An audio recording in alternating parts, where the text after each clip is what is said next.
name is Jenna and welcome to day 6 of BOOKMAS, also known as the final day, also known as Christmas Eve. Today's BOOKMAS topic is the top 12 books you read in 2017. I had a lot of awesome books that I read this year that I needed to narrow it down, and that was almost impossible to do, but I've managed to narrow it down to 12 books and a honorable mention. So I'm going to mention the honorable mention first, and that is A Wrinkle in Time by Madeleine L'Engle. This one is only an honorable mention because at the time of filming this, I have not yet finished reading the book or listening to it because I'm listening to it on audiobook, but it is so good so far. I can already tell, unless it completely ruins everything in the last couple of chapters, it is going to be a 5-star read for me, and I would have put it on this list, but I need to pre-film a lot of stuff this year because I'm going to be kicked out of my bedroom in a few days' time. I think a week tomorrow I get kicked out of my bedroom because we're having family come down to stay, so I'm trying to film as much as I possibly can. So because of that, I haven't yet finished this book, so I can't officially add it to my favorites list, but it's definitely on there. So now we can get into my top 12 reads of 2017. Coming in at number 12, we have Because You Love to Hate Me, 13 Tales of Villainy, which is an anthology written by a bunch of lovely authors and even more lovely booktubers, edited together by Emery. This book was incredible. I had already read an anthology this year, and I thought maybe I just didn't like anthologies. Turns out it was just that particular anthology I didn't like, because this was amazing. Basically, this book is 13 short stories which all focus on a certain villain, and this villain might have been gender swapped, they might have turned out to be the good guy, and it's all kind of figuring out how these villains really came to be and who they really are. So what happened was the booktuber gave the author a prompt, the author then wrote a little story about that villain using the prompt, and the booktuber wrote a little piece to go with it. I absolutely loved this book. I gave it 4 out of 5 stars, and I highly recommend it to everyone. Coming in at number 11, we have Who's Afraid by Maria Lewis. This book is about a girl named Tommy Grayson who finds out she is a werewolf. She goes through a lot of horrifying events and she manages to overcome them, but ultimately she needs to figure out her place in this new world now that she knows that there are supernatural beings. It was a phenomenal read. I gave it 4 out of 5 stars. I absolutely loved this one. I actually have a full review of this one, which I will leave linked in the description box below, so if you want to know more of my full thoughts on Who's Afraid, definitely check out that video. Coming in at number 10, we have Caraval by Stephanie Garber. This book follows two sisters, Scarlett and Tella. All they ever wanted was to see Caraval, which is kind of like a traveling circus. The trick though is that it's more like a game. You are in this game and you have to kind of figure out the clues and figure out,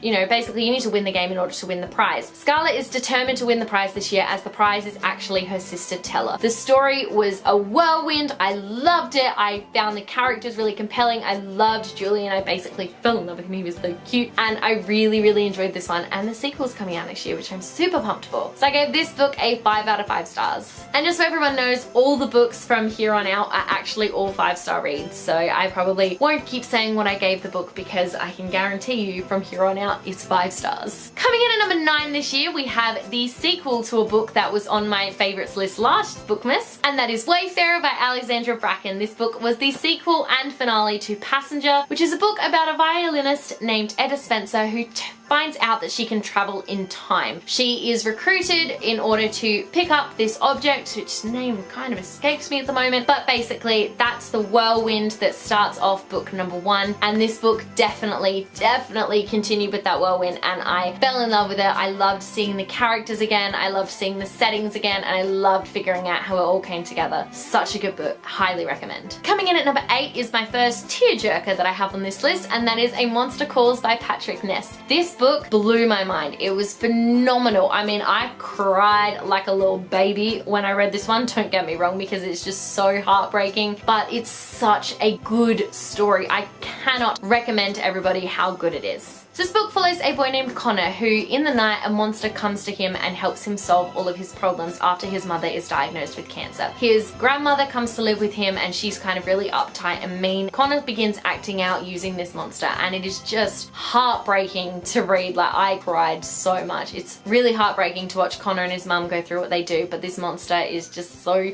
different and such a kiddie way of dealing with grief, and I just thought the book was phenomenal and I cannot recommend it enough. Coming in at number 7 was the second book that I read in 2017, so that tells you that it is obviously very good and that it's stuck in my mind. That is Illuminae by Amy Kaufman and Jay Kristoff. This book This book. I cannot believe that I hadn't read it beforehand. Everybody had been telling me, Jenna, you need to read Illuminate. And I went, no, I'm kind of intimidated by it because look how big it is, and the fact that it's not written in normal prose, it's written in IMs and text messages and emails and security footage, and oh my goodness, was I wrong. This book was incredible. The characters were so complex. The storyline was just mind-blowing. I did a full book review of this one, which I will leave linked in the description box below, so definitely go and check that one out if you want to know more of my full thoughts. Coming in at number 6 is a book that I finished very recently but has skyrocketed very high on this list, and that is Unearthed by Amy Kaufman and Megan Spooner. This book blew my mind. Like, it broke me. I finished reading it at 2:30 a.m. My Goodreads review is just me going,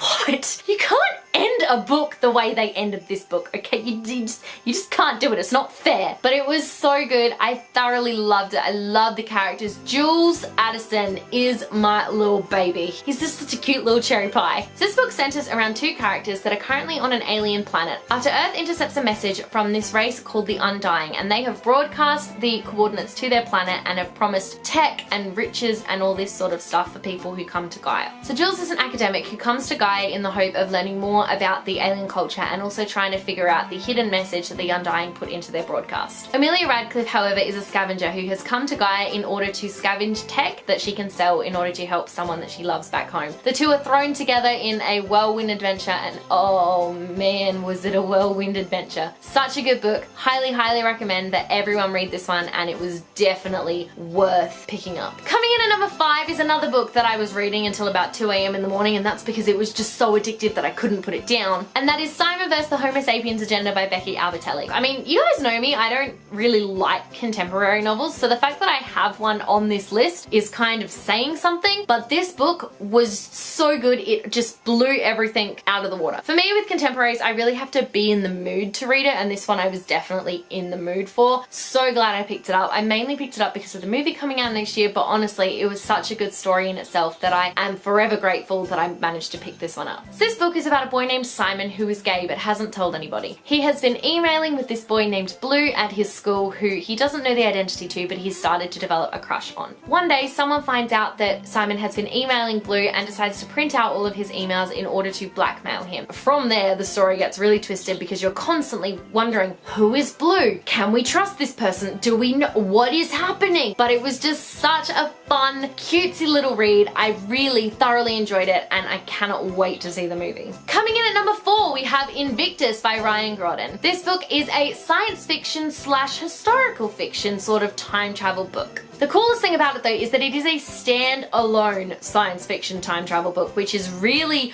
unique and different because we don't often see standalone novels anymore. So when I picked this one up, it was so refreshing and I loved it. So Invictus follows a boy named Farway who, like I said, is a time traveler. He and his crew, they time travel to past events, usually events right as something is about to go missing, some sort of important historical artifact, and they steal it, take it back to the future where they are then able to fence it using this guy who is the one who is employing them. However, on one of these missions, Farway collides with a girl named Elliot who will change everything that he has ever known about the past. So good, so amazing, so worth it. I did a full book review of this one, which I will leave linked in the description box below, so if you want to know more of my thoughts and a little bit more about what this one is about, definitely go and check out that video. Coming in at number 3 was one of my most highly anticipated books of 2017, and that is A Court of Winds and Ruin by Sarah J. Maas. This book wrapped up the ACOTAR trilogy, and oh wow, did I cry. I mean, so good. I was constantly on the edge of my seat trying to figure out what was going to happen, and I just loved it. I'm not going to tell you too much about what this book was about because obviously there are massive spoilers, but basically this book was set to conclude Feyre and Rhysand's story, and just everything about it was just perfection, except really for page 666. We don't talk about page 666. I did a full book review of this one as well, so if you'd like to know more of my full thoughts, definitely check it out in the description box below. Coming in at number 2 this year, we have Dracora by Lynette Noni. This book was the 3rd book in the Madoran Chronicles series and continued Alex's adventures. Oh my goodness, it was so good. Once again, not going to tell you too much about what this one is about because I don't want you to spoil anything, but basically the Madoran Chronicles follows a girl named Alex who walks through a doorway on Earth and finds herself in a magical, mysterious place called Medora. There she attends Akane Academy while waiting for the headmaster, who is the only person who can help her get home. In this book, we are taken somewhere very familiar but also a little bit different, and we get to know more about some characters that we met in the second book. So good. It was such a whirlwind of adventure, and it took us in such a completely different direction that I just was not expecting but ended up loving. So definitely pick up the Madoran Chronicles and definitely do yourself a favor and pick up Dracora, because also that cover is stunning. I did both a full book review and a full book talk of this one. One is spoiler free, one is full of spoilers, so I will leave a link to both of those in the description box below. If you have read Dracora, I recommend checking out the book talk because I go into the more spoilery ideas of what happened. If you haven't read it but you are interested, definitely check out the book review because I give a little bit more of a breakdown but without spoiling anything. Finally, last but not least, my number one read of 2017 is Wonder by R.J. Palacio. I know, I have a contemporary novel, not even a contemporary novel, I have a middle grade contemporary novel as my number one read of 2017.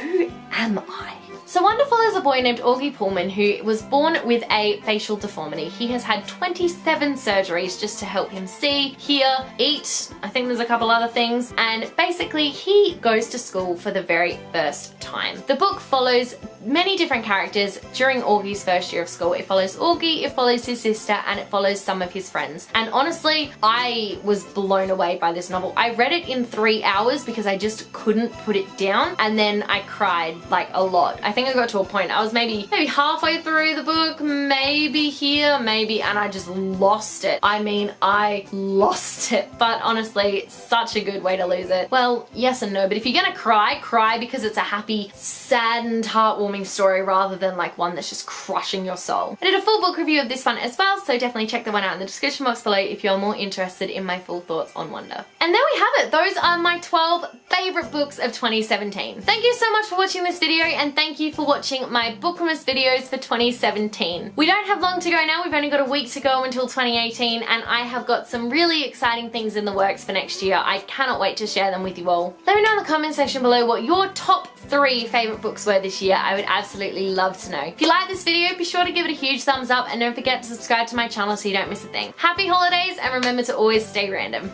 Bye.